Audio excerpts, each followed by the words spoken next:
अब मैं हाथ जोड़ के पवन सिंह के तमाम समर्थक से निवेदन करती हूं कि अगर आप उनके हितैषी हैं तो थोड़ा सा उनको अपने क्षेत्र में काम करने दीजिए। युवाओं ने इतिहास बदला है, संविधान में बदलाव किया है, तो काराकाट का भी बदलाव तो युवा ही करेंगे। भाई आपने जो यहाँ की जनता को कमिट किया है वो आप काम कीजिए, और नहीं काम करेंगे तो फिर आज बहन बन के बैठे हैं, कल विरोधी बन के बैठे। दिखेगा पवन सिंह का? बिल्कुल दिखेगा। मनीष कश्यप ऐसे भी बेतिया से जीत नहीं रहे थे, ठीक है, बेतिया से नहीं जीत रहे थे, वो आराम से, ठीक है, वोट कटवा बनने से तो ज्यादा अच्छा है कि कहीं इज्जत बचाओ। और स्टार पवन सिंह जब से ऐलान किए हैं कि हम काराकाट से चुनाव लड़ेंगे और 9 तारीख को जो है नॉमिनेशन करने जा रहे हैं, उसके बाद से लगातार बीना मानवी जी काराकाट में दौरा कर रही है, क्योंकि कहती है कि हम पवन सिंह के बहन हैं। तो आइए बातचीत करेंगे, क्या लग रहा है पवन सिंह जीत पाएंगे?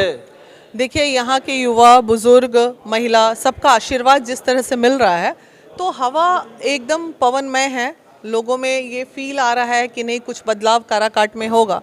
जिस काराकाट संसदीय क्षेत्र में को कोई जानता नहीं था, आज नंबर 1 ट्रेंडिंग पे है, तो आखिर ये कहीं ना कहीं पवन जी की ही देन है।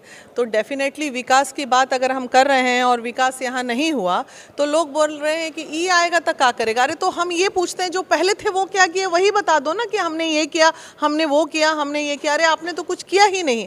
आपके पास एक संसद के पास, आप एक बताइए, 5 करोड़ रुपया सालाना आता है, 25 करोड़ रुपया 5 साल में इनको मिला। जो पहले थे, नाम क्या ले, नाम तो जग जाहिर है, पहले थे 25 करोड़ भी अगर ये खर्च कर देते अपने क्षेत्र में, छोटे छोटे, तो बहुत हो जाता।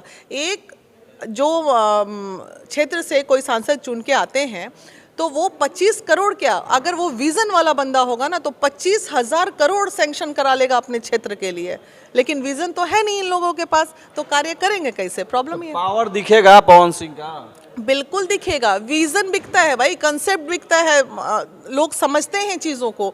अगर यहाँ के युवा, आजकल के पढ़े लिखे युवा हैं, बुजुर्ग लोग ये मेरी बातें अगर सुन रहे होंगे तो बहुत कन्विंस्ड होंगे मेरे बात से कि अगर हमारे पास कंसेप्ट होगा, हमारे पास प्रॉपर विजन होगा, मैनेजमेंट पावर अच्छा होगा, तो दुनिया की हर चीज़। आज मोदी जी पूरे देश को इस तरह नंबर 1 पे ले जाने की कोशिश कर रहे हैं और हम लोग जा भी रहे हैं। हाँ, तो आखिर विजन है तभी ना।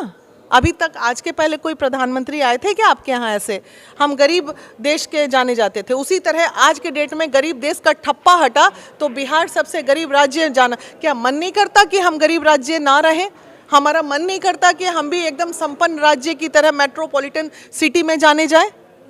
लोगों से हमने बात किया ग्राउंड पे जाके, कुछ लोग कह रहे हैं कि नचनिया बजनिया है, क्या करेंगे। कुछ लोग कह रहे हैं कि हम बीजेपी के सपोर्टर हैं, लेकिन पवन सिंह हमसे मिल नहीं रहे। देखिए, पवन सिंह का मिलना, अब मैं हाथ जोड़ के पवन सिंह के तमाम समर्थक से निवेदन करती हूं कि अगर आप उनके हितैषी हैं तो थोड़ा सा उनको अपने क्षेत्र में काम करने दीजिए। बाकी के लोग जो है ना, वो पावर स्टार नहीं ना है, तो वो अकेले कहीं भी घूम रहे हैं तो कोई आधा लोग पहचान रहा, आधा नहीं पहचान रहा है। हाँ ना, भीड़, ये तो यहाँ से एक कदम आगे नहीं जाते हैं कि पूरी जनता का जो भीड़ है, कहीं किसी का हाथ टूट रहा है, कहीं पैर टूट रहा है। पवन जी का कुछ दिन पहले यहाँ से यहाँ पूरा एकदम टेडबैक इंजेक्शन 3 हम लोगों ने उनको दिलवाया, पूरा हड्डी टूटी, चप्पल नाखून उखड़ा। तो भाई एक बात बताइए, आप लोग इस तरह करेंगे समर्थक होके तो वो काम कैसे कर पाएंगे? उनको काम करने दीजिए, उनको कैसे वो जीतेंगे उस पर वर्कआउट करने दीजिए। तो जनता का वो बिल्कुल समर्थन कर रहे हैं, लेकिन थोड़ा तो जनता को भी समझना होगा ये चीज। समर्थक वोट में कन्वर्ट होंगे आपको लग रहा है? एक चीज बताइए, आपको क्या लगता है बेईमानी कितना चरम सीमा पे है? आजमाएंगे ना काराकाट के युवा और बुजुर्ग और महिलाओं को कि आशीर्वाद दे रही हैं। बुजुर्ग लोग 76 साल के अंकल जी आशीर्वाद दे रहे हैं, युवा का तो हर दिल अजीज बने हुए हैं। तो ज़रा ये भी तो आजमाने का वक्त है कि पवन जी को जिताते हैं कि हराते हैं। ये भी तो है, चैलेंज है भाई। युवाओं ने इतिहास बदला है, संविधान में बदलाव किया है, तो काराकाट का भी बदलाव तो युवा ही करेंगे। युवा तो बदलते रहते हैं, देख लीजिए आपके मनीष कश्यप बदल गए। क्या ठीक है, पवन सिंह जीतेंगे, ये भी बदल जाएंगे। ये बदल के कहाँ चल जाइए? हम बीजेपी में चल जाएंगे। अरे भाई, कांग्रेस में जाएं, बीजेपी में जाएं, या वो कहीं चले जाएं, आरजेडी में चले जाएं, व्यक्ति विशेष काम करता है। आप क्या बीजेपी या आरजेडी का सारे मंत्री ऐसे हैं जो अपने क्षेत्र में काम नहीं किए हैं? कुछ किए हैं कुछ नहीं किए हैं, वो तो व्यक्ति विशेष होता है जो अपने क्षेत्र को उजागर बनाता है। ये अपनी चीज़ों को, अपनी जवाबदेही को कहीं जाएं, उससे हमको क्या मतलब है। भाई आपने जो यहाँ की जनता को कमिट किया है वो आप काम कीजिए, और नहीं काम करेंगे तो फिर आज बहन बन के बैठे हैं, कल विरोधी बन के बैठेंगे हम उनके। बिल्कुल विरोध। और नहीं तो 15 साल का मेरा मेहनत जो है, एक पवन भाई के ऊपर मैंने दाव खेल दिया, तो मुझे भी तो अपनी गरिमा का फिक्र है कि भाई मैंने आपके लिए हाथ जोड़ जोड़ के काराकाट के उत्थान की बात की। कश्यप के लिए भी आपने हाथ जोड़ा था, तो मनीष कश्यप ने ऐसा क्या देशद्रोही वाला कोई काम कर दिया क्या? बदल गए ना मैम। क्या बदल गए? बेतिया के लोगों को बोले कि 1-1 लाख लोग को रोजगार देंगे, आप बीजेपी में जाके मिल गए। देखिए बीजेपी, महिला जो है दूध से नहलाई या जाके बदल गए। मनीष कश्यप ऐसे भी बेतिया से जीत नहीं रहे थे, ठीक है, बेतिया से नहीं जीत रहे थे वो आराम से, ठीक है, वोट कटवा बनने से तो ज़्यादा अच्छा है कि कहीं इज्जत बचा लो। तो मनीष कश्यप ने जो डिसीजन लिया वो सही लिया अपने कैरियर के लिए। आज मैं समाज सेवी हूँ, तो क्या आपने मैं बॉन्ड हूँ कि मुझे समाज को मदद करना है, लेकिन समाज का ये बाउंडेशन नहीं है कि उनके मुताबिक मैं अपने जीवन को चलाऊँ। मेरा ज़िंदगी मैं अपने मुताबिक चलाऊंगी। मेरा धारणा है आपका सेवा करना, ना कि आपकी उंगलियों पे आप हमको नचाइएगा। आपको अगर मैं सेवा नहीं करूंगी तब मैं दोषी हूँ। तो आप बोलिएगा कि नहीं नीला साड़ी ने पवन आज सिंह के विरोधी भी कह रहे हैं कि जमानत जब्त हो जाएगा, ये भी वोट काट के रह जाएंगे। कौन? पवन सिंह के विरोधी। आप देखिए, वक्त बताइए, विरोधियों का काम कहना है, हम भी विरोधी हैं किसी के तो हम भी कह रहे हैं। अब ये पवन सिंह का जमानत जब्त हो, हवा में उड़ रहे हैं, जमीन पे कुछ नहीं है पवन सिंह का। और जो ज़मीन पे थे उनका है ना, वो किए ना बहुत काम। नहीं, जो ज़मीन पे थे 5 साल में, उनसे तो बार बार हम चैलेंज कर रहे हैं कि आप अपने 5 साल का काम दिखाइए। 25 करोड़ जो आपको एकदम मिलता है 5 साल में, उसी का ब्यौरा आप हमको दीजिए। जहाँ हमको क्यों दीजिएगा, काराकाट के जनता को दीजिए। तो आप ईमानदार थे तो आप अपनी ईमानदारी का परिचय देंगे ना।